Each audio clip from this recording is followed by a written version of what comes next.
ಹೇಳಕ್ಕೆ ಹಾಗಾದ್ರೆ ಇದು ಹೋರಾಟ ನೇಪಾಳದಲ್ಲಾದಂಥ ಜಂಜಿ ಹೋರಾಟ ಮುಖಾಂತರ ಮಾಡ್ಬೇಕಂತ ಮಾಡಿದ್ದೀವಿ.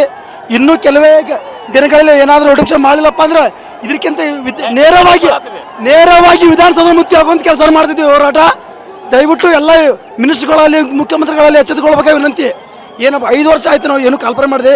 ಒಬ್ಬ ವಿದ್ಯಾರ್ಥಿಗಳಲ್ಲಿ ಧಾರವಾಡದಲ್ಲಿರುವಂಥ 8,000 ರೂಪಾಯಿ ಖರ್ಚು ಬರ್ತೈತಿ. ಇವ್ರು ಕೊಡುವಂಥ 2,000 ರೂಪಾಯಿ ಅದು ಮುಖ ತೋರಿಸ್ತಾರೆ, ಅವ್ರಿಗೆ ಹಾಕ್ತೀರ ಅಪ್ಪರಿಗೆ ಹಾಕ್ತೀರ ಅಂತ 8,000 ರೂಪಾಯಿ ಖರ್ಚಾಗುತ್ತೆ. ಮೊನ್ನೆ 2.5 ವರ್ಷ ನಾವು ಇದರಲ್ಲಿ ಹಾವೇರಿಯಲ್ಲಿ ಮಾಡಿದ್ವಿ ಅಷ್ಟಕ್ಕೆ ಖರ್ಚು ಮಾಡ್ತಾರೆ. 224 MLಗಳು ನೀವು ಸ್ವತಃ ದುಡ್ಡು ಹಾಕಿ ಕಾಲ್ಪರ್ ಮಾಡಿ ಅಂತ ಹೇಳ್ತೇವೆ ನಾವು ಎಲ್ಲರಿಗೆ. ದುಡ್ಡು ಹಾಕಬೇಕು. ಹಾಂ 5,000 ಕೋಟಿ ಹಗರಣ ಮಾಡಿದ್ರು ಲಕ್ಷ್ಮೀ ಹೆಬ್ಬಾಳ್ಕರ್. ಆ ದುಡ್ಡಲ್ಲಿ ಹೊತ್ತು ಯಾರು ಕ್ವಶನ್ ಮಾಡ್ತಾ ಇಲ್ಲ.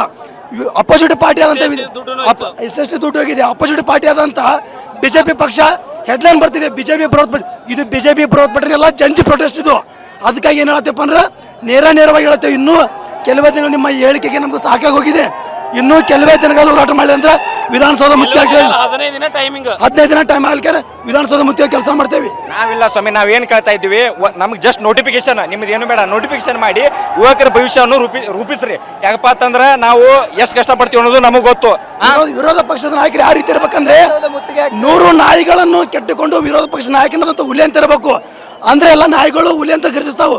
ವಿರೋಧ ಪಕ್ಷ ನಾಯಕರಾದಂಥವ್ರು 100 ಸಿಂಹಗಳಾದವರು ನಾಯಕನಂತವ್ರು ನಾಯಿನ ಮಾಡ್ಯಾರ. ಹಿಂಗಾಗಿ ಬಸನಗೌಡ ಪಾಟೀಲ್ ಅಂತ ನಾಯಕರಾಗಬೇಕು. ಇನ್ನೂ ಹೆಚ್ಚಂತ ದೊಡ್ಡ ನಾಯಕರಾಗಿ ನಮ್ಗೆ ಸಪೋರ್ಟ್ ಮಾಡಬೇಕು. ಕಾಂತರಾಜನ್ನು ಕೂಡ ಕರ್ಕೊಂಡು ಹೋಗಿದ್ದಾರೆ ನಿಮ್ಮ ಲೀಡರ್. ಬರಬೇಕು, ಏನು ಕಾಂತರಾಜ್ ಅವ್ರನ್ನ ಕರೆಸಬೇಕು. ಕಾಂತರಾಜ್ ಬರೆಯತನ ಈ ಹೋರಾಟ ಹಿಂಗೆ ಆಗುತ್ತೆ. ಅವ್ರು ಬರೆಯತನ ಇವ್ರನ್ನೆಲ್ಲ ಸೊ ಅಂದರೆ ಕಾಂತಕುಮಾರ್ ಅವ್ರು ಬರಬೇಕು. ಅದ್ರ ಜೊತೆಗೆ ನಮಗೆ ನೋಟಿಫಿಕೇಶನ್ ಬೇಕು, ನೀವು ಇಮಿಡಿಯೇಟಾಗಿ ಭರ್ತಿ ಮಾಡ್ಕೋಬೇಕು. ಅಲ್ಲಿವರೆಗೆ ನಾವು ಈ ಹೋರಾಟವನ್ನು ಬಿಡೋಲ್ಲ. 15 ದಿವಸ ನಾವು ಗಡುವು ಕೊಡ್ತೀವಿ ಅಂತ ವಿದ್ಯಾರ್ಥಿಗಳು ಹೇಳ್ತಾ ಇದ್ದಾರೆ. ಇಲ್ಲೂ ಕೂಡ ಇನ್ನೊಂದು ಕಡೆಗೆ ಅವ್ರನ್ನ ಕನ್ವಿನ್ಸ್ ಮಾಡಲಿಕ್ಕೆ ಪೊಲೀಸರು ಪ್ರಯತ್ನ ಮಾಡ್ತಾ ಇದ್ದಾರೆ. ಆದರೆ ಏನು ಯುವಕರು ಉದ್ಯೋಗಾಕಾಂಕ್ಷಿಗಳು ಯಾರೂ ಕೂಡ ಕನ್ವಿನ್ಸ್ ಆಗ್ತಾ ಇಲ್ಲ. ಯಾರು ಎಷ್ಟೇ ಹೇಳಿದ್ರು ಕೂಡ, ಯಾವ ಹಿರಿಯ ಅಧಿಕಾರಿಗಳು ಎಷ್ಟೇ ಹೇಳಿದ್ರು ಕೂಡ ಅದಕ್ಕೆ ಅವ್ರು ಒಪ್ಕೊಳ್ಳಿಕ್ಕೆ ತಯಾರಿಲ್ಲ. ಈ ನೆಲೆಯಲ್ಲಿ ಈ ಹೋರಾಟ ಇವತ್ತು ಅಷ್ಟು ಸುಲಭ ಮುಗಿಯೋ ಲಕ್ಷಣ ಕಾಣ್ತಾ ಇಲ್ಲ. ಯಾಕಂದರೆ ಒಂದು ಕಡೆಗೆ ಬಿಜೆಪಿ ತನ್ನ ಒಂದು ಸಮಾವೇಶ ಅಲ್ಲಿ ನಡೆಸ್ತಾ ಇದೆ. ಇನ್ನೊಂದು ಕಡೆಗೆ ವಿದ್ಯಾರ್ಥಿಗಳು ನಮಗೂ ಆ ಹೋರಾಟಕ್ಕೂ ಸಂಬಂಧ ಇಲ್ಲ, ನಾವು ಪಕ್ಷಾತೀತ ಹೋರಾಟ ಅಂತ ಇಲ್ಲಿ ಬಂದಿದ್ದಾರೆ. ನಿಜಕ್ಕೂ ಕೂಡ ಈ ಒಂದು ಹೋರಾಟ ಯಾವಾಗ ಮುಕ್ತಾಯ ಆಗ್ತದೆ ಅನ್ನೋದು ಗೊತ್ತಿಲ್ಲ. ಯಾವುದೇ ಕಾರಣಕ್ಕೂ ಯಾರ ಮಾತನ್ನು ಕೇಳುವ ಪರಿಸ್ಥಿತಿಯಲ್ಲಿ ಹುಡುಗರು ಇಲ್ಲ. ಯಾಕಂದರೆ ಅವರು ಹಲವಾರು ವರ್ಷಗಳಿಂದ ಇಲ್ಲೇ ಬಿಟ್ಟು ಇಲ್ಲೇ ರೂಮ್ ಮಾಡಿಕೊಂಡು ಅಥವಾ PG ಒಳಗೆ ಇದ್ಕೊಂಡ್ಬಿಟ್ಟು ಹೋರಾಟ ಮಾಡ್ತಾ ಇದ್ದಾರೆ. ಈ ನೆಲೆಯೊಳಗೆ ನಮಗೆ ನ್ಯಾಯ ಬೇಕು, ಅಲ್ಲಿವರೆಗೆ ನಾವು ಸುಮ್ಮನೆ ಕೊಡೋದಿಲ್ಲ, ನಮಗೆ ನ್ಯಾಯ ಸಿಕ್ಕ ಮೇಲೆ ಇಲ್ಲಿಂದ ಹೋಗ್ತೀವಿ ಅನ್ನೋದು ಅವರೊಂದು ಹೇಳಿಕೆ. ಹಾಗಾದ್ರೆ ಇದು ಹೋರಾಟ ನೇಪಾಳದಲ್ಲಾದಂಥ ಜಂಜಿ ಹೋರಾಟ ಮುಖಾಂತರ ಮಾಡ್ಬೇಕಂತ ಮಾಡಿದ್ದೀವಿ.